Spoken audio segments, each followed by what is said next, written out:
In 1482, shortly after returning from Rome, Botticelli painted what would become one of the most studied and beloved paintings in Western art, La Primavera, Spring. Today, she fills an entire wall in the Uffizi Gallery in Florence, protected by bulletproof glass, admired by millions, and still surrounded by mystery. Welcome to Giada Academy.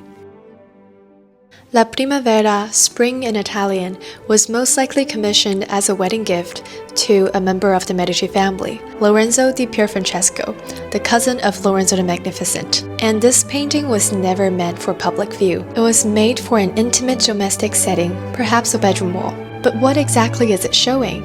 Let's walk into this garden. Starting from the right, this blue figure sweeping across canvas is Zephyr, god of the west wind. He is pursuing the startled nymph Chloris. So according to classical myth, Zephyr abducts Chloris, marries her, and then she transforms into Flora, goddess of spring, who stands right beside her. A garland in her hair, her sheer gown covered with blossoms, her hand gently scattering petals across the forest floor.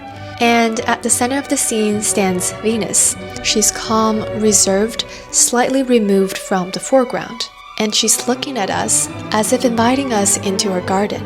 And behind her, the trees part like a curtain, revealing part of the sky. The foliage forms a perfect half circle in a way that's almost architectural, like an apse in a chapel. Now, in a religious painting, this would be where the Virgin Mary stands.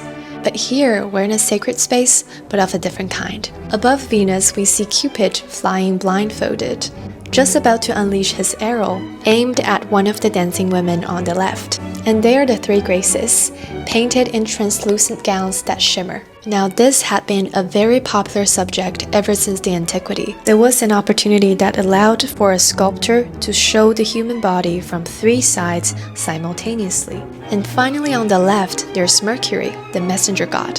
He seems to be parting the clouds with his caduceus. According to Roman mythology, no cloud is allowed in Venus's garden. Some scholars believe Mercury's face is a portrait, perhaps of the groom himself, or Giuliano de' Medici, the younger brother of Lorenzo the Magnificent. Now, very typical of Botticelli, all of these figures are very elongated, weightless, and stand in rather impossible positions, which is something that we don't normally expect from Renaissance art. There is no anatomical accuracy to speak, and this is definitely not a painting that's about linear perspective. Now, till this day, art historians still cannot fully agree on what this painting actually means, but we mostly read it as an allegory of spring, love, and fertility. But regardless, this is a painting that's personal, philosophical, sensual, and elusive. It's a painting to return to again and again.